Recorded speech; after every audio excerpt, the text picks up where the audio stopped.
Hi viewers, welcome to our channel. ప్రస్తుతం మనతో పాటు దాము బాలాజీ గారు సీనియర్ జర్నలిస్ట్ ఉన్నారు. వారితో ఒకసారి మాట్లాడదాం. సార్ నమస్కారం సార్. నమస్తే. సార్, అమెరికాలో ఓజీకి అయితే షాక్ తగిలిందని చెప్పుకోవాలి సార్. ఒక థియేటర్ వాళ్ళైతే మేము వేయలేమని చెప్పేసి షోలన్నీ కూడా క్యాన్సిల్ చేసేసారు. అసలు ఎందుకు, ఏం జరిగింది, ఎందుకు ఈ విధంగా షోలు క్యాన్సిల్ చేశారు? ఇంకొన్ని చోట్ల ప్రీమియర్స్ కూడా పడలేదు అని చెప్పేసి వార్తలు వస్తున్నాయి. అంటే ఓజీ విషయంలో అక్కడ గొడవలు జరుగుతున్నాయని చెప్పేసి కూడా తెలుస్తుంది సార్. అసలు ఏం జరుగుతుంది అమెరికాలో? మరి షోలు క్యాన్సిల్ చేయడానికి కారణం ఏంటి? ఎందుకు ఈ గొడవలు? అమెరికాలో ఈ మధ్య ఏ సినిమాకి రానంతగా ఓజీకి అడ్వాన్స్ కలెక్షన్లు వచ్చాయి. ఎందుకంటే బాగా బడ్జెట్ ఏర్పడింది. మామూలుగా అక్కడ ఓజీ పట్ల చాలా క్రేజ్ అయితే వచ్చింది అమెరికాలో. ఎందుకంటే ఈ సినిమానే ఓవరాల్గా ఒక క్లాసిక్ స్టైలైజ్డ్ ఫిల్మ్ లాగా తీశారనమాట. జాన్ విక్ అంటారు, జాన్ విక్ స్టైల్ సినిమాగా దీన్ని తీశారు. అంటే full of serious action, stylised action, ఒక హాలీవుడ్ కైండ్ ఆఫ్. ఎందుకంటే స్టంట్ మాస్టర్ కూడా దీంట్లో హాలీవుడ్ జాన్ విక్ సినిమాలకు చేసిన స్టంట్ మాస్టర్, ఇటు జపనీస్ స్టంట్ మాస్టర్, మొత్తం 8 మంది యాక్షన్ కొరియోగ్రఫర్లు దీనికి పనిచేశారు ఈ సినిమాకి. అందువల్ల స్టంట్స్ చాలా హైలైట్గా వచ్చాయి కాబట్టి అమెరికాలో బాగా వైబ్ అయితే క్రియేట్ అయింది ఈ సినిమాకి. అయితే ఇక్కడ కొన్ని ప్రాబ్లమ్స్ కూడా వచ్చాయి. ఆల్రెడీ అక్కడ 25 కోట్ల వరకు అడ్వాన్స్ రూపంలో కలెక్ట్ అయినప్పటికీ కూడా 2 రకాల ప్రాబ్లమ్స్ వచ్చాయి. ఒకటేమో కొన్ని థియేటర్స్ మేము ఈ సినిమాని వెయ్యము అని డిక్లేర్ చేసి ప్రకటించేశారు. రెండోదేమో కొన్ని థియేటర్లలో ప్రీమియర్లు పడలేదు కొన్ని చోట్ల, నార్త్ అమెరికాలో ముఖ్యంగా.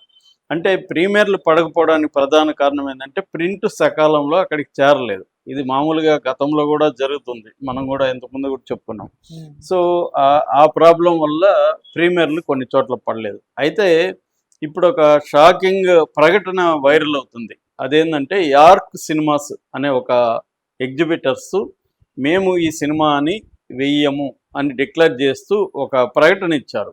ఆ ప్రకటన ఇప్పుడు వైరల్ అవుతుంది. దీని మీద భిన్నాభిప్రాయాలు వెలువడుతున్నాయి. అసలు ఈ యార్క్ సినిమా థియేటర్ ఎవరు, వాళ్ళు ఎందుకు ఈ సినిమాని మేము వెయ్యమని చెప్పారు అనే దాని మీద రకరకాల అభిప్రాయాలు వస్తున్నాయి.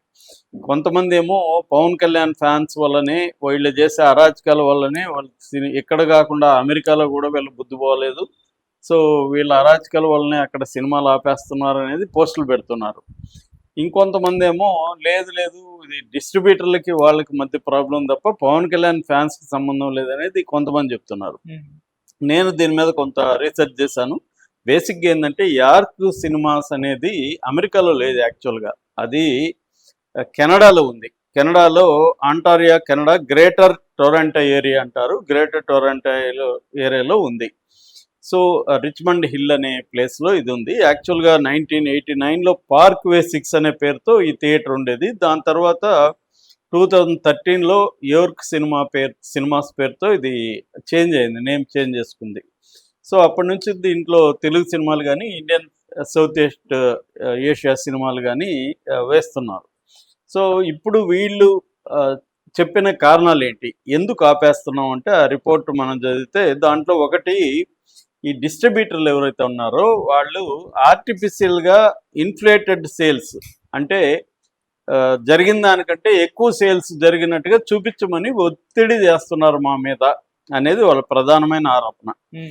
నెంబర్ 1 ఆరోపణ అది. అంటే కలెక్షన్ 100 రూపాయలు అయితే వీళ్ళు 150 కలెక్ట్ అయినట్టుగా చెప్పమని ప్రెజర్ చేస్తున్నారు. ఇది ఎందుకు చేస్తున్నారంటే కేవలం ఓజీ కోసం కాదు, ఈ సినిమాలకి ఇలాగా ప్రెజర్ చేస్తే ఎక్కువ వచ్చిందంటే నెక్స్ట్ వీళ్ళు డిస్ట్రిబ్యూట్ చేసే సినిమాకి రేట్ ఎక్కువ వస్తుందని. ఇది డిస్ట్రిబ్యూటర్ల తెలివితేటలు అనమాట. సో దీనివల్ల థియేటర్ వాళ్ళకి ప్రాబ్లం వస్తుంది. మేము అలా పెంచి లేనిది ఉన్నట్టుగా, రానిది వచ్చినట్టుగా మేము చూపించము అనేది వాళ్ళు డిక్లేర్ చేశారు. ఇక రెండవది కల్చరల్ డివిజన్ ఇన్ కమ్యూనిటీ అని చెప్పారు వాళ్ళు. అంటే సౌత్ ఈస్ట్ ఏషియా డయోస్పరా అంటారు. అంటే సౌత్ ఈస్ట్ ఏషియాలో ఉండే అనేక దేశాల ప్రజలు అక్కడ ఉంటారు. వీళ్ళ మధ్య కల్చరల్ డివిజన్ వచ్చే విధంగా వీళ్ళు బిహేవ్ చేస్తున్నారని చెప్పారు. అంటే వీళ్ళంటే ఎవరు, పవన్ కళ్యాణ్ అభిమానులా లేకపోతే జనరల్గానే ఇండియన్సా అనేది క్లారిఫై చేయలేదు అక్కడ. పవన్ కళ్యాణ్ అభిమానులు అనేది క్లియర్గా ఏం చెప్పలేదు, కానీ డిస్ట్రిబ్యూటర్లు కావచ్చు, లేకపోతే తెలుగు సినిమా వాళ్ళు కావచ్చు, మొత్తానికి ఈ విభేదాలు వచ్చే విధంగా, టెన్షన్స్ వచ్చే విధంగా వీళ్ళు ప్రవర్తిస్తున్నారు అనేది రెండవ ఆరోపణ. మూడవ ఆరోపణ తప్పుడు ప్రకటనలు ఇస్తున్నారు. ముఖ్యంగా ఇండియన్ మీడియాలో ఇక్కడికి సంబంధించిన తప్పుడు వార్తలు ఇస్తున్నారు. మా మీద కూడా తప్పుడు వార్తలు ఇస్తున్నారు. ఇది కానీ మానుకోకపోతే మేము లీగల్ యాక్షన్ కూడా, కలెక్టివ్ లీగల్ యాక్షన్ అని కూడా అన్నారు. ఆ పదం వాడారు. కలెక్టివ్ అంటే ఎక్కువ మంది మీద లీగల్ యాక్షన్ కూడా మేము తీసుకుంటా ఉన్నారు.